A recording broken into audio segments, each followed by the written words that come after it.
now beheading people with considerable relish for Islamic State in Syria. How did that happen? Who do you blame? How do we stop it? Who's responsible for radicalisation? Right, good morning. If you just joined us, it's your call. So the journey from kind, gentle, beautiful young man to this appalling, disgusting killer, beheader, so-called Jihadi John. We now know it's Mohammed Emwazi.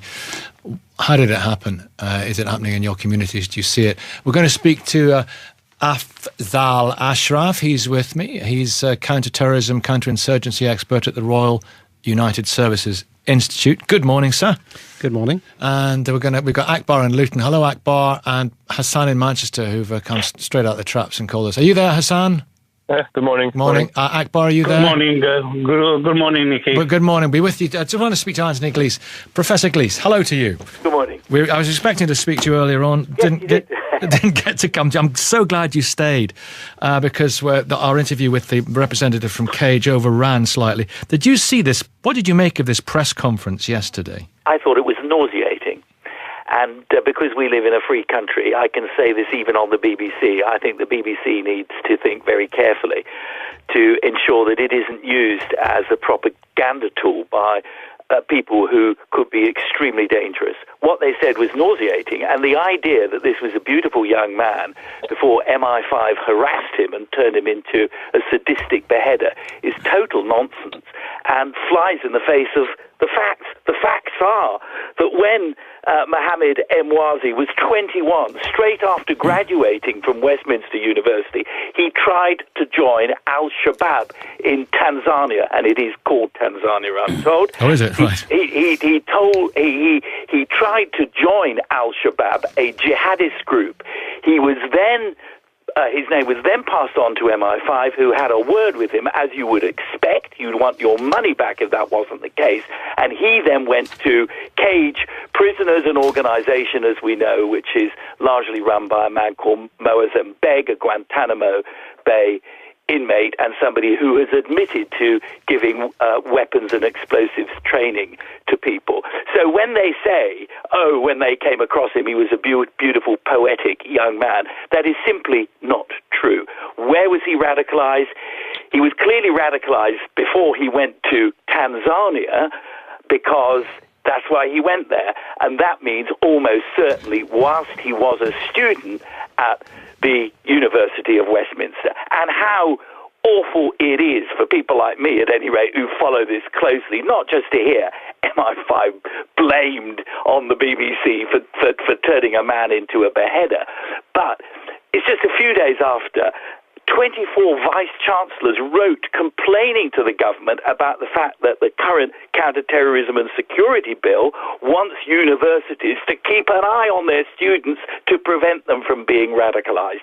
There you have it. There you have it. Stay with us. We want more. Are you all right to stay for a bit? Yes, of course. Good.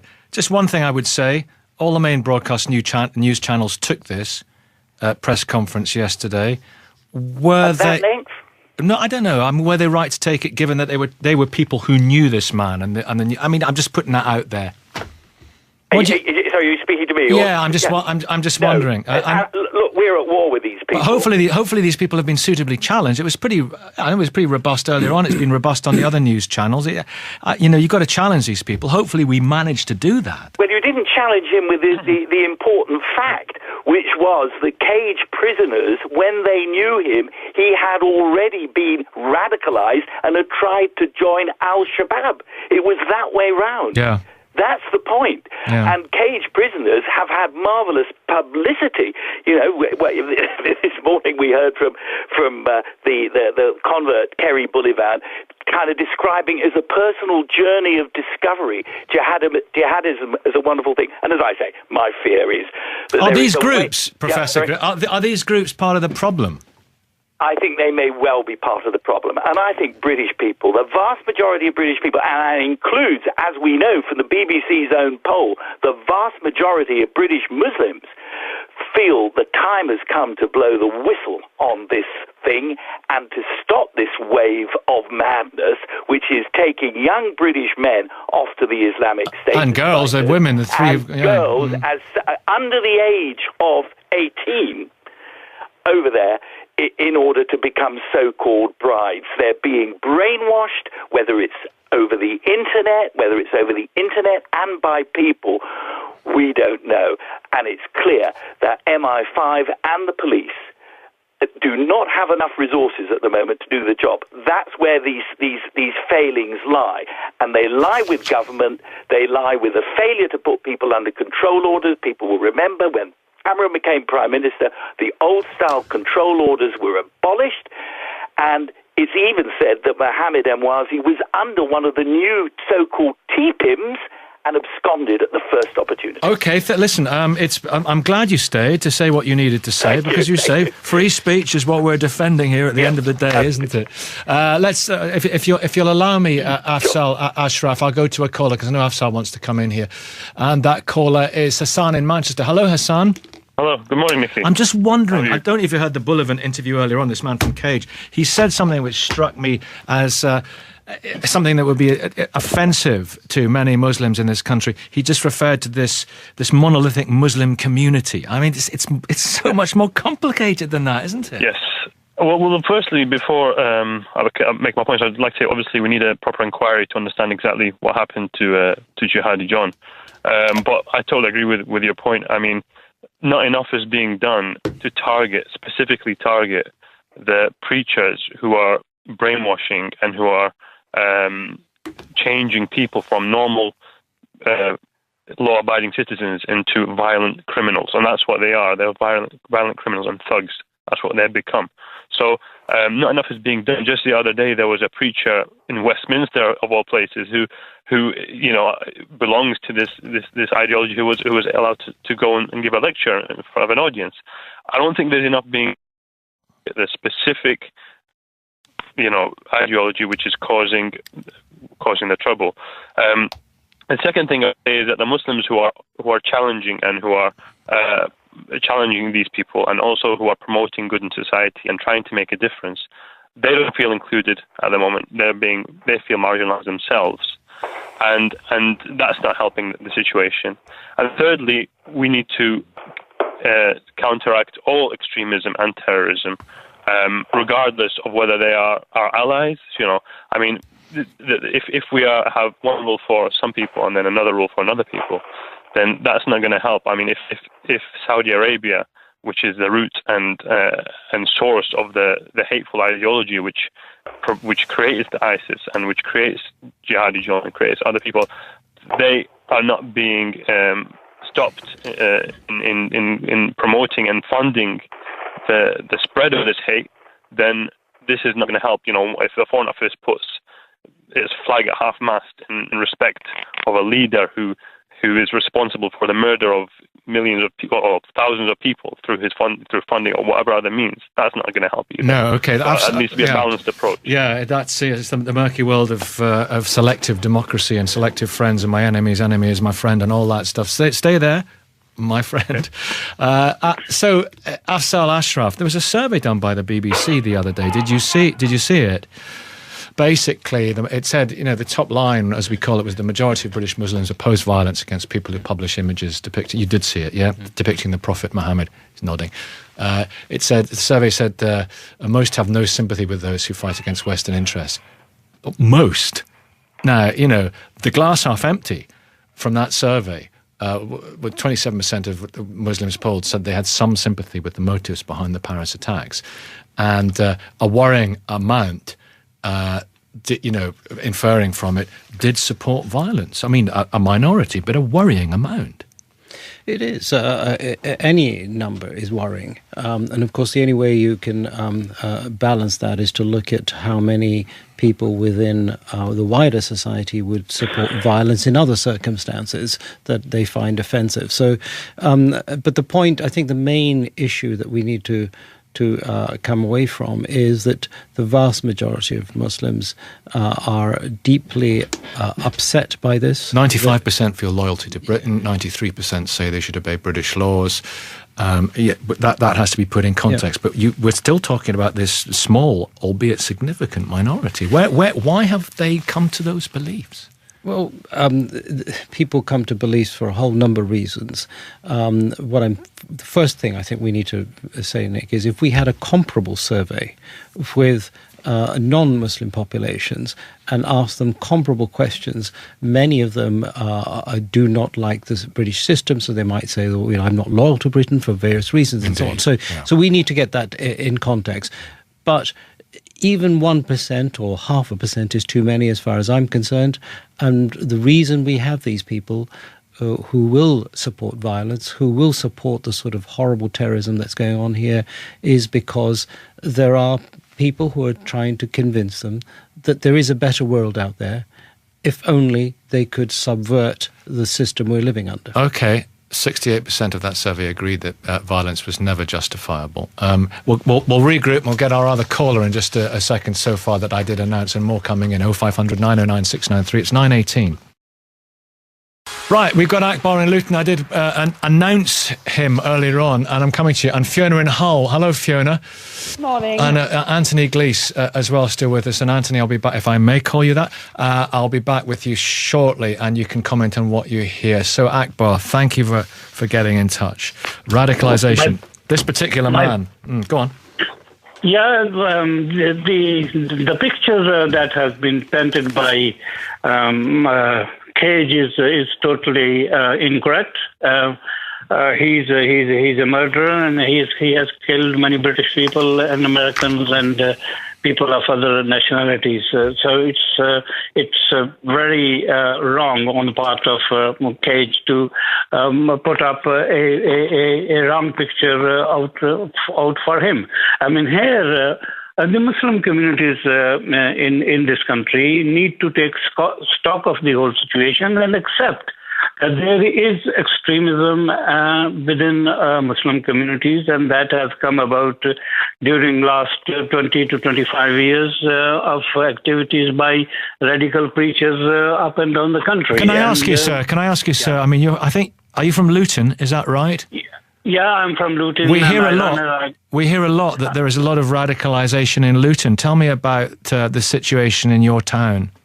Well, Luton is not an exception in any way, Nicky, but yes, radicalisation exists here in Luton, as it does in Birmingham and in Bradford and everywhere else in the country. Here in this town, the population in general is of Kashmiri, Pakistani, and Bangladeshi heritage, and they get on well with each other. They get on very well with the local non-subcontinental population, and we have excellent community relations in the town.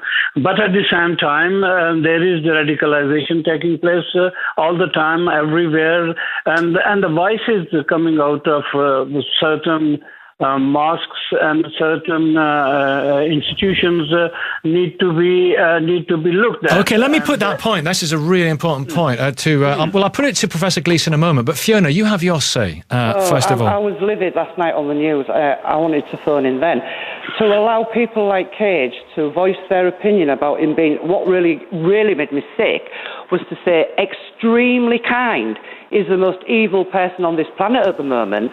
And I don't know who CAGE are. Human rights. Well, I thought, the families of the people that he's beheaded and things like that. How insulting for two men to be on television. Really, I think sympathising with him. They sympathised with him, in my opinion. And they should not be allowed a voice. It's disgusting to make any excuses for some evil person. Don't we celebrate free speech in this country? Well, it's free speech. No. Free speech, well, we don't have it, do we? We can't say what we want. Some facts that are never spoken because you daren't, because you might insult somebody. But I was insulted last night when British citizens have been murdered on, not on television, but on the media. Well, on the media with the videos. Yeah, with the videos. Afsal, I'm livid. It's disgusting. I can hear you livid. A lot of people are livid. Afsal, you want to come in? I think you're not alone. I think one of the things that came to mind was, if this chap was so gentle and beautiful, how was it that he was able to slaughter two very gentle and beautiful people such as Alan Hemming and David Haynes, who personified their gentleness and their beauty by going out, sacrificing their own livelihood and their own comfort to help Muslims in Syria who were in a dire situation. So I think the only thing good that's come out of this conference is that we have laid bare what really motivates these people in CAGE. They have no understanding of what gentleness and beauty really is. Okay, Professor, what about these 3 young girls who've gone out there? Do you have sympathy for them? Their plight? I don't. Oh, you don't, Fiona? No, I don't. You don't. Why not, Fiona? But Professor Gleeson, you're still there? We've just lost Professor Gleeson. If you make excuses for every crime that everybody does in this world, there'd be nobody in prison, would there? If you look for an excuse, you can't look for the good in people when it's not there. That person who did that, he'll be loving this because he's on the media. The media, I would say, you can't blame anybody else but him. But giving this, coverage, and them 2 people on television last night, it made me sick for them to say extremely kind with a smirk on their faces. Okay, Wajid in Newcastle. Fiona's angry. What about you, Wajid? Hi, I think there's a couple of things here. One is, a crime is a crime, yeah, and murder is murder. And it's horrendous what these guys are getting up to wherever all this stuff's happening. But I think the issue that we're having is this polarization of that as a Muslim, I am happy for this to happen. No, it's not true at all.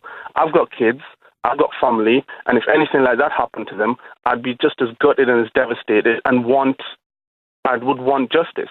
Now, the issue we've got is you're polarizing the young people. Now, these young 3 girls that have gone over to Syria, I mean, it's delusional what they think they're going to achieve there.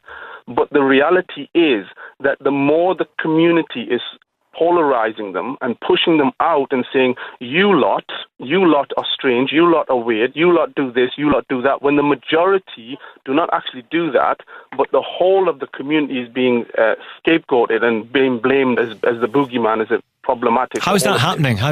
When you say the whole... Well, as I said earlier on to Bullivant, it's communities. I mean, this is very... there's lots of different communities, lots of different people with lots of different views. But how do you think they're being... by people... Well, Bullivant lumped them together earlier on. But do you think people are pointing a finger which lumps everybody together then? Well, you've seen it yourself, Nicky. What are you talking about? You see it happen all the time. This lot, the Muslims believe this. You said it before in those statistics. 27% feel that that's a big percentage. Let me tell you, 0.001% is percentage too much that believes in any kind of violence response. But it's happening all the time. But the issue you've got is, especially with these 3 girls, they went on Twitter, they would communicate with somebody, and you had the head of security saying, well, if you followed everybody. Well, the reality is you shouldn't have to follow everybody. The reality is, if you make people open, give them places where they can actually discuss, and you can de-radicalize people through open discussion, not persecute and polarize people and push people into corners, you're not going to end up with this sort of thing. It's the same with people who come out of the prison service, who can't get jobs, can't get back into work. The same thing happens again. These cycles only escalate and push further out. Strong point. Let's put it to Professor Glees. I think we lost you for a moment. We got you back. Persecution, Professor Glees. Well, I think there is no persecution. Many people would say this problem has achieved the magnitude that it has today because we have been so concerned to let the idea that there could be separate... You know what? Listen. See, Professor Glees here is talking about this whole colonizing... You're interrupting. No, but I am going to have to interrupt because you know what? You're just being very I mean, the rules of the game are that we listen to what Okay, I'll set the rules. I'll set the rules. If you don't mind. Both of you be quiet, please. Professor Glees, I'll be with you in just 1 second. Do stay there, and then we'll hear you out. But let's just explore this a little bit more, and then we can focus on what you want to say to him. Wajid, are you still there? To the side. Wajid, are you still there? Yes, I am. Right. Answer one question. Have you got personal experience of feeling pushed out and victimised? Yes. My husband has as well. No, but that's not the point. That's not the point. No, Fiona, no. I want to hear from Wajid. Have you got personal experience? No? Well, of course I have. I've got vast amounts of experience that I can say that, but it hasn't radicalized me. It hasn't pushed me to go down a certain route and do certain things, and that would be stupid. Of course, of course. What happened? How did you feel victimized? We're trying to get there and find out. Well, I don't know. I have a number of situations I could go into. Go on. Let me give you one particular one. Yeah. Somebody I've known for many years. Many years. Right, and he just turned around and just went totally Islamophobic on me, sort of last year, right? He went totally extreme on me, and I'll tell you how I know this, because there was an exchange of offensive, aggressive emails that came out. You Muslims are this, and this. I've known this guy for years. I've worked in community development for years, and I've never, ever been attacked in such a way. And it really shook me down to the core, because it really made me think, oh my God, am I really like this? I showed those particular emails to some people who work in the police force, and they said, if you are ready to press charges, Wajid, we have enough here to call this a racial attack. Right, Professor Glees, a lot of people feeling Islamophobia, a lot of people feeling threatened. These 3 young schoolgirls have gone out there. I'm going to listen to you, we're all going to listen to you, and you're going to be uninterrupted, Anthony. Well, I'm used to being interrupted. I'm a professor. All I would say is that, yes, people do feel victimised, and I can understand that, and each of us may feel victimised. You at the BBC may feel bullied and victimised, but that misses the point. As your caller said, he feels victimised, but he's not turning to jihadism. And when we turn to Mohammed Emwazi's Jihadi John, it's far from the truth that he was victimised. He had the very best this country could offer in terms of education, a university training in a leading-edge subject, computer programming. He was not somebody who'd been pushed into a corner. And I think that's the really important message to get across. Over 50% of people who turn to jihadism are people who've had the benefit and the privilege of higher and further education in the United Kingdom. That doesn't mean they're not feeling alienated from mainstream society. But my meaning is that everybody can feel alienated. It doesn't turn them to jihadism. Now, that's not an argument for saying one shouldn't try to address alienation. And if you ask me about that, I would say what has contributed to alienation is the fact that Muslims have been, British Muslims, of whom, let us stress again, the vast majority want to be British, have been allowed to stress their separateness. It's been self-imposed. And I think that is one of the deep lessons that has to come out of this now. The self-imposed separateness of Muslim communities is a luxury we can no longer afford in this country. There are not lots of communities. There is one community, the British community. And that community has got to be blind to your religion, blind to your ethnicity, blind to your gender, blind to your sexuality. That's the only way forward. Thank you, Professor. I hope you didn't feel too interrupted on that. Not at all. I'm used to it. All right. Thank you. Okay, last word. I know you've got to dash off if you would Afzal Ashraf.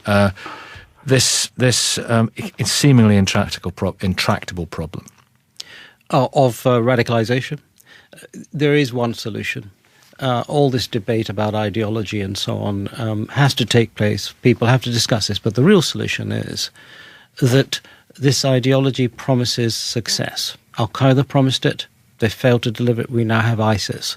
ISIS has promised success through territory, through a caliphate. When that success is demonstrated as a failure, then we will never, ever eliminate extremism, as Breivik in Norway, the Nazi who killed his own people in hundreds, showed, as Timothy McVeigh showed. We will never eliminate it, but we will reduce it to an acceptable level. Thank you so much for coming in. Thank you so much for staying on. It's 9:33. Okay, we're going to speak to Usman Nawaz in just a second. I'll take some calls first. Usman, good morning. Morning, Nicky. A former member of Young Muslims Advisory Group. And Kay has been waiting a while. Kay in Birmingham, Nadia in Manchester, Den in North London. Good morning, all. Morning. Kay, I think you've been having the longest wait. What point would you like to make? The point I'd like to make is that I think first we should show our support, and I think you can only hold. There's always described the reaction of the family, of these people who have been murdered, who said that, look, we need to capture these people alive. And I think that, that's such a powerful message, because that would enable us to promote and to help de-radicalize communities in a number of ways. One is by capturing them alive. For example, it allows us to promote the rule of law, which shows that we're a civil and not a barbaric society, and that our state apparatus doesn't just act as judge and jury and execute people wherever they find them in the world, and that our media isn't just judge and jury. We decide by the media, okay, that's it. These people deserve to be shot dead, and that's it. By bringing them to a rule of law, we can then show the grotesque nature of these people and how, for example, they, many Muslims all around the world, when Mr. Henning was murdered, voiced their opinion and said that, listen, we don't want to, that this shouldn't happen, right, and it's wrong, but they totally ignored that. So it would allow us to show how different. I completely understand. It's just operating from the highest moral principles. Quick second point. Not the highest moral principles, Nicky. Legalistically, we did it with Milosevic. Milosevic was, responsible for genocide in Bosnia. We brought him to The Hague, to stand trial. I just wonder Let me finish this. I want to make this point. I want to make this. Other people, He was responsible for the massacres in Srebrenica.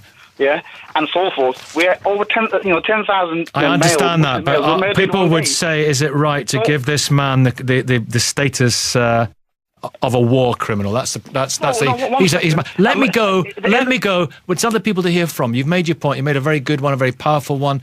But let me hear from other people too. Nadia in Manchester. Oh, good morning. How are you? I was listening to the professor and the young man, and he was talking about victimization, and it was a heated argument. It's natural for humans to be upset with people who they've invited in their homes, and then do, things like that. For instance, I can give you a very good example. When Somalia had civil war, they were welcome in Kenya. And then the Al-Shabaab bombing, the American bombing, how many Kenyans lost their lives? And now, yes, there is Islamophobia. It started with them against Somalis, but now it's extended to Islamophobia because the same Al-Shabaab recruited young Muslim boys who had no job, who are not educated, and some of them are part of this victim of this ignorant person who has been behaving people. And one of the things I would like to tell the Muslims out there, you come from Sharia countries, you've moved to the Western world, you adapt to the life here. Because even in the Quran it says you have to respect the laws of the land. Respect the laws of the land. Most of the British laws, if you look at it, it's almost similar to the Islamic laws. Don't harm anyone, don't be bad, don't steal, and things like that. So I really want to know, how do we tackle this problem? My advice, my thinking is that the first thing is we Muslim communities, we should be looking at ways of, instead of ways where this radicalization and extremism. I'm sorry today, I just feel very emotional, and I'm of course. Do you have children? Very upset with the Muslim community because. Do you have children? I do, 3 children, and my children have attended several madrasas, and I've withdrawn them from several madrasas because of the Wahhabi thinking of the Sharia, the extremism. What were they being taught? Yeah. Things which like if somebody says this, they'll go to hell. There's no way, for somebody who does not accept your ways of life. How old were they when they were taught that? I would say 5-6 years. What? Yes. So these are the things we have to look at these. And also another thing is that I look at the Muslim community. I'm an African and I've come to this country and I see there's Pakistani mosque, There's Arab mosque, there's African mosque. Why are we not together? We have a problem. And also we've been having these issues, the ISIS. I've not seen any Muslim having rallies and saying, no, we're not accepting it, except women. And then women are told, oh, don't say it, don't rock the boat. Well, this is the time now to rock the boat. And, I come from a place where my children are not experienced the way I was brought up. I come from a place where my parents exposed me to Hinduism. I went to a Catholic school. I know Judaism. I know all the other religions, and I also know Islam, and I respect them. And I've been around different kind of people in my life, and that's why my house is open to anybody. I never judge anyone, and these are the ethos I'm bringing my children with. What you said is really interesting. Please stay there. Unfortunately, Please stay there. I just want to get. I want to keep you on the line because the fact that you withdrew your children from madrasas is really interesting. But stay there. Other matters, but I will be back with you, Nadia. I promise. Usman Nawaz, former member of Young Muslims Advisor Group. What's your reaction to what Nadia is saying?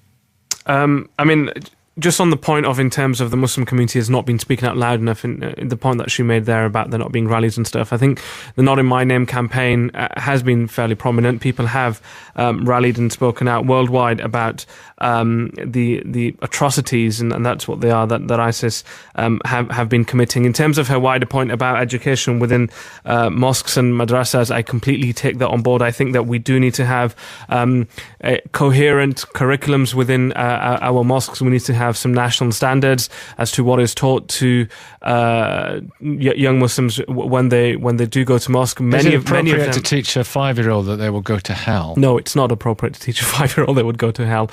And she made the point about the Wahhabi ideology. This Wahhabi ideology is funded by the petrodollars from Saudi Arabia. So it's something which has a lot of money behind it, a lot of power behind it. A lot of mosques are established with funds, coming over from the Middle East, and therefore it is their version of the religion which is propagated. In terms of, on this wider issue of Jihadi John and what CAGE has been saying, I was, as Professor Glees and the others have said today, absolutely disgusted by the news conference yesterday. And, it seemed to me that CAGE were blaming everybody except for this Jihadi John, Mohammed Emwazi himself. They were blaming the security services here. They were blaming the authorities in Tanzania. The fact that he was barred from returning to Kuwait. All of those things may have happened, but that does not radicalize a person. Barring entry to a country is not something which radicalizes a person and takes them to the point of beheading 6 or 8 people. That is just absolutely preposterous. And I'm quite glad, the Rafrai, that you gave the CAGE spokesman earlier today. Stick around. And Nadia, I'm going to come back to you as well. We're going to regroup in a second. Are you still with us, Nadia? Cross fingers she is. Yeah, good. And let's get Sam in Cambridge on. Hello, Sam. Very good morning, Nicky. How are you doing? Very well, thank you. So what do you make of all this? Did you see that press conference yesterday?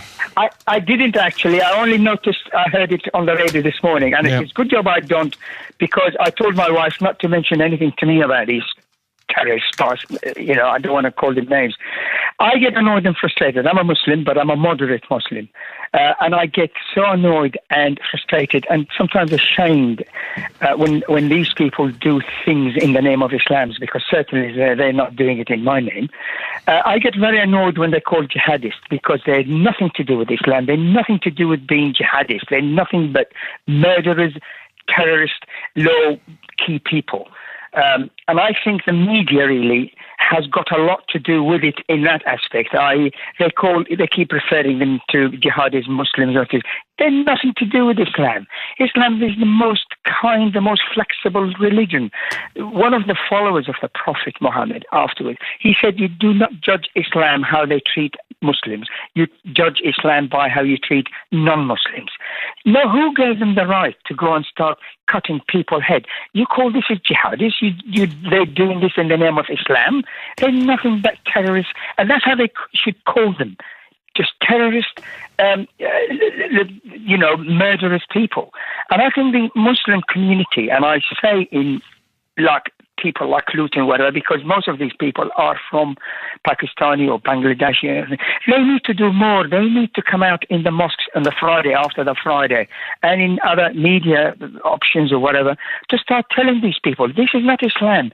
Islam doesn't give you the right to go and start killing people in the name of Islam. Let me put that to Usman. The problem is, if you say, there's lots of people, innocent, law-abiding British people, saying, why should I justify myself? Why should I say, I'm not a terrorist. I have no sympathy for these people. It's an imposition on a lot of people, isn't it, Usman? It is. Yeah. No. I mean, and I've said previously that, these people, ISIS and their followers and people who subscribe to them and people who go out there and fight are not representing Islam, and they're not representing the Islam that I know. So I'm not apologizing for them in any way at all, and I'm not defending their actions, but it has to be that the Muslims present to the world and locally to this country what Islam is actually about. Osman, why are you talking about the world? I'm talking about here, because most of the people are in there are from here. So the Muslim community here need to do I absolutely agree with you. I absolutely agree with you.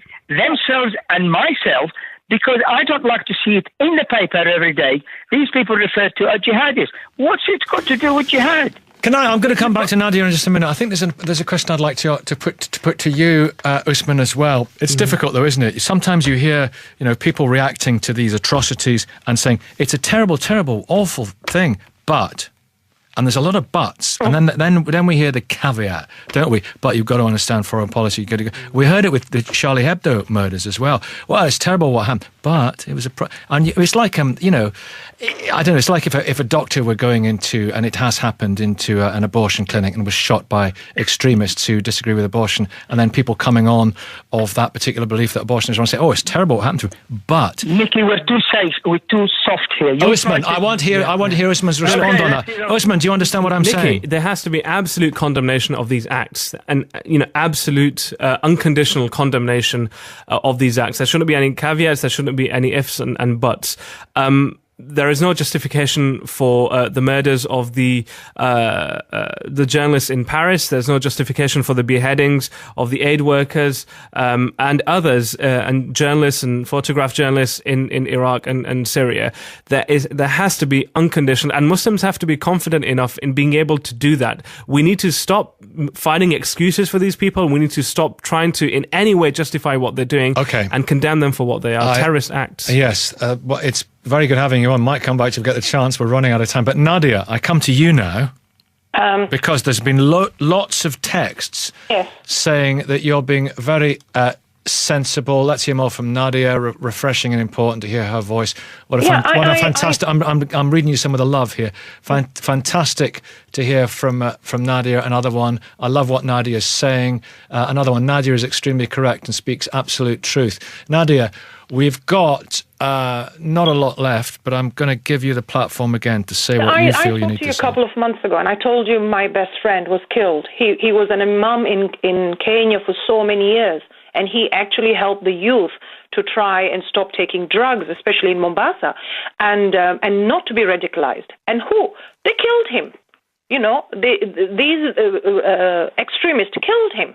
So I'm giving them a word out there. I am so against them, and I will do anything to expose them in any way in this country or even abroad. The thing is, we as Muslim community, we should stop now talking soft. We should keep culture away from religion. We should keep culture away from laws. And we should all get together. And not only men, engage women. Muslim women are very intelligent. Muslim women are very outspoken. But because of culture, we are told not to rock the boat. Well, it's time now. We want to be engaged in politics. We want to see more Muslim women in politics. We want to see more Muslim women in policy making so that we can engage, so that we can tell our children this is right and wrong, so that they can. Right now, my son is asking me a lot of questions. He's now 9. And I don't know, with all these Muslim organizations which they get money funded by the government, where can I take my son to be explained that extremism is wrong, this is the right way of Islam, this is the correct way, and this is the right education of how to be a good citizen. I can't find a place like that, to be honest, right now. If I look for a place for my son, I can't find a place. So now I'm asking all these organizations, let's not stop. Quaylam and the rest of them, they come on TV, they talk and da-da-da. Yesterday, that gentleman, he was so sympathetic towards this guy. Yeah, he was nice then, but now he's not nice. And probably he wasn't nice, because if you're not nice before, you're even not nice now. So it's the way you were thinking. Thank you, Nadia. You had the last word, and I think it's appropriate that you did. And thank you so much for calling us. We need more is stopping culture. We need to stop ignorance. We need the new generation should be more engaged, because the old generation are very quiet. Nadia, we're out of time. Thank you. Thank you very much indeed. Thank you for listening. Have a great weekend. Thanks for all the calls. Other news channels, you've got to challenge these people. Hopefully we manage to do that. Well, you didn't challenge him with the important fact, which was that CAGE prisoners, when they knew him, he had already been radicalized and had tried to join Al-Shabaab. It was that way round. Yeah. That's the point. Yeah. And CAGE prisoners have had marvelous publicity. This morning we heard from the convert Kerry Bullivant, kind of describing as a personal journey of discovery. Jihadism is a wonderful thing. And as I say, my fear is that are these groups, Professor, are these groups part of the problem? I think they may well be part of the problem. And I think British people, the vast majority of British people, and that includes, as we know from the BBC's own poll, the vast majority of British Muslims, feel the time has come to blow the whistle on this thing and to stop who follow this closely, not just to hear MI5 blamed on the BBC for turning a man into a beheader, but it's just a few days after 24 vice-chancellors wrote complaining to the government about the fact that the current counter-terrorism and security bill wants universities to keep an eye on their students to prevent them from being radicalised. There you have it. There you have it. Stay with us. We want more. Are you all right to stay for a bit? Yes, of course. Good. Just one thing I would say.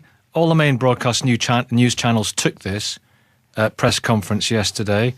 Were they... length? No, I don't know. Were they right to take it, given that they were people who knew this man? I'm just putting that out there. Are you speaking to me? Yeah, I'm just wondering. Look, we're at war with these people. But hopefully these people have been suitably challenged. It was pretty robust earlier on. It's been robust on the. Oh, is it? Right. He tried to join Al-Shabaab, a jihadist group. He was then. His name was then passed on to MI5, who had a word with him, as you would expect. You'd want your money back if that wasn't the case. And he then went to CAGE Prisoners, an organisation, as we know, which is largely run by a man called Moazzam Beg, a Guantanamo Bay inmate, and somebody who has admitted to giving weapons and explosives training to people. So when they say, when they came across him, he was a beautiful, poetic young man, that is simply not true. Where was he radicalized? He was clearly radicalized before he went to Tanzania, because that's why he went there. And that means almost certainly whilst he was a student at the University of Westminster. And how awful it is for people like me, at any rate. Now beheading people with considerable relish for Islamic State in Syria. How did that happen? Who do you blame? How do we stop it? Who's responsible for radicalisation? Right, good morning. If you just joined us, it's your call. So the journey from kind, gentle, beautiful young man to this appalling, disgusting killer, beheader, so-called Jihadi John. We now know it's Mohammed Emwazi. How did it happen? Is it happening in your communities? Do you see it? We're going to speak to Afzal Ashraf. He's with me. He's a counter-terrorism, counter-insurgency expert at the Royal United Services Institute. Good morning, sir. Good morning. And we've got Akbar in Luton. Hello, Akbar, and Hassan in Manchester, who've come straight out of the traps and called us. Are you there, Hassan? Good morning. Morning. Akbar, are you there? Good morning. Good morning, Nicky. Good morning. Be with you. I just want to speak to Anthony Glees. Professor Glees, hello to you. Good morning. I was expecting to speak to you earlier on. Yes, Didn't get to come to you. I'm so glad you stayed because our interview with the representative from CAGE overran slightly. Did you see this? What did you make of this press conference yesterday? I thought it was nauseating. And because we live in a free country, I can say this even on the BBC. I think the BBC needs to think very carefully to ensure that it isn't used as a propaganda tool by people who could be extremely dangerous. What they said was nauseating, and the idea that this was a beautiful young man before MI5 harassed him and turned him into a sadistic beheader is total nonsense and flies in the face of the facts. The facts are that when Mohammed Emwazi was 21, straight after graduating from Westminster University, he tried to join Al-Shabaab in Tanzania, and it is called Tanzania, I'm told.